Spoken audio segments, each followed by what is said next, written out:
Hi, Steve Harrison here, and you know, my company's helped launch books like Chicken Soup for the Soul and Rich Dad, Poor Dad, and we've helped a lot of people get on major TV shows and major publicity. And one of the people that I've asked to help my clients is Renee Smith. And Renee really understands the psychological, the marketing parts, even the spiritual aspects of creating buzz. This is somebody who people are they're attracted to her on a whole number of reasons. They don't even know why. So Jack Canfield here with another success resource, and I'm sitting here with Renee, yes, who I absolutely have fallen in love with. No, I have. You're amazing. Thank you. She's a speaker, she's an author, she's a life and branding coach. I want to talk about that a little bit, who helps her clients become more likable. And I noticed on one of your books here, it's called The Bridge to Your Brand, and it says likability, marketability, credibility. So this likable thing, I want to talk about that. Like, what do you do to help people be more likable? How does that work? I help them to understand who they really are and what makes them likable. Oftentimes there's a disconnect between their personality and what they're presenting. And so once they really understand who they are and they're able to stand in that power, they become more likable because they then show up to serve versus trying to be driven by their ego and other things that they want. Very cool. So can you talk a little bit about how you do that? I'd love to. Okay. I think there is a process. Oftentimes I ask people, well, what makes you likable? And they don't really know what makes them likable. So I take them through a process that helps them to connect with the barriers that exist in their lives or their life that has stopped them from really being authentic and true to who they are and true to other people. And so once they really understand what the barriers are, then they're able to become more likable. I remember talking to R. Buckminster Fuller once. He was this genius, he was like Albert Einstein of America. Yeah. Had 52 honorary doctorates, something like that. He was an amazing guy. And someone asked him about charisma and genius. And he said, you know, everybody's born a genius. Some people are just damaged less. You know, there's just less blocking. The charisma just means that who you are is just fully present, and it's not being blocked by these so-called barriers you're talking about. So that sounds similar to the kind of thing you do with people. You help them get back in touch with that part and bring it out. Absolutely, because one of the things that I find, especially in corporate America, I was in corporate America at one point, several times, and the boss. Oftentimes a lot of people talk about the boss or they leave the company because of the boss. And it's because of those barriers, the relationship that never really comes to fruition.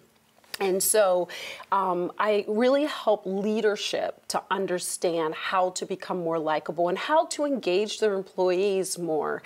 So it's not a competitive, but it's collaborative work. Collaborative, cooperative, corroborative. Yeah, collaborative, cooperative, all of it. They're working together. Absolutely, really being able to work together. I was actually fired from a job. I'm going to share with you why this work is so important to me. Good. I was bullied on my job. I was called a diva. I was humiliated in front of my staff. And the person, it was really all her stuff because I got an email from her 10 years later that says, you were always as talented as I've seen you produce the work that you have. Okay, 10 years later, I got this email and she said it was all me. But now I found a place of peace. And the awareness and the awakening for me is that oftentimes when people are in that space where they're withholding or they're trying to hold tightly to something where they're unable to really stand in their personal power, it's all about the external, you know, what people are saying or what I need from an external place. They're not really able to be as authentic and be themselves and really be able to extend to others. I'll tell you what's coming up for me. There was a conversation that we had and someone said that they didn't want to share their ideas because they were fearful that someone was going to take their ideas. That happens often in corporate America and it happens at colleges and universities. It just happens. People feel that way. But one of your response to the person was, well, why wouldn't you? Ideas come, new ideas come. You know, share ideas, just share, just be who you are. There's no rules that you follow, just be authentic, be present, and be willing to share yourself with people. And that's what I do. That's what There Is More Inside is about, is that there's always more that you can be, more than you can give, more that's going to help you to manifest your own dreams. So this is your other book called Yes. There's More Inside. Yes. And That's my baby. I love this book because on the back you have a quote from one of my best friends, Lisa Nichols. Yeah. Lisa Nichols, she wrote 2 Chicken Soup books with me, and Yeah. she was in The Secret. And she says, "There's more inside explores the path toward not only a good life, but to living a life, a power-packed life." So, and you are power-packed for sure. Well, thank you. You are one energetic fireball. No, you are radiant. You're full of life. Thank you. See, I think everybody has the capacity to be that unique thing that they are, and you're fully coming present. So I think you are a product of your own product, as they say.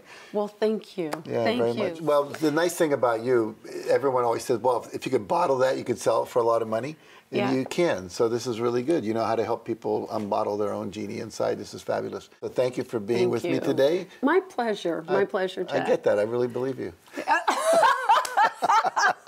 My pleasure. My pleasure. Well, no, you took my hand like you really meant it. And I get that you do. Yes. So this is what I like about you. Authenticity, transparency.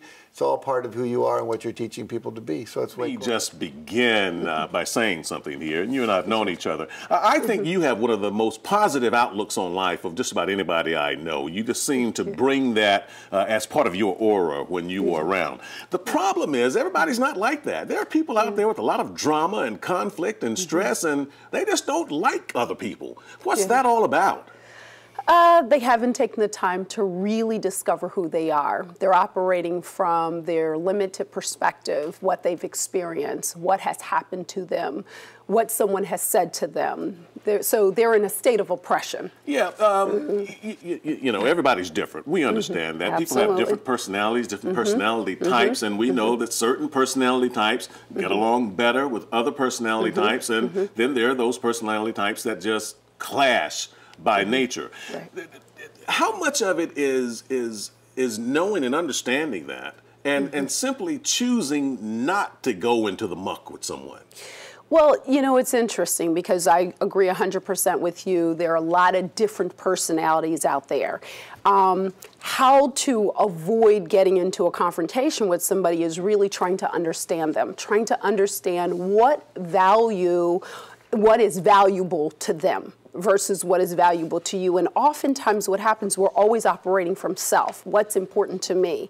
What do I want to get out of this versus looking at the other person's perspective? And I think that's very important. And I also think, Art, it's really, really important to understand what that person has experienced because that's really what's showing up in their life. Sure, and we'll get into that. You know, this manifests itself in a lot of different ways. Obviously, let's deal with the workplace first of all. Okay, now this is where we go every day to make a living, and you know, you may not like the person in the cubicle next to you. You may hate your boss may hate you, but yet both of you need that job. And so it would just seem to make sense that you find a way to get along with one another rather than dreading going into work every day because you're saying to yourself, I want to kill the person next to me. Right. Well, first of all, it's really interesting that you bring that point up, Art, because when we look at the workplace, 50% or nearly 49%, nearly 50% of the people, of U.S. employees, say they have been bullied or they've seen somebody who's been bullied. So it's a huge, huge problem. And you're right. You would think that everybody wants to come to work to get along, but we have to understand that there are different cultures out there, and those cultures actually are the seed or the ground for things to flourish, like conflict. Sure. And so when we understand that it's really predicated on the culture that allows people to behave in particular ways. Let's go.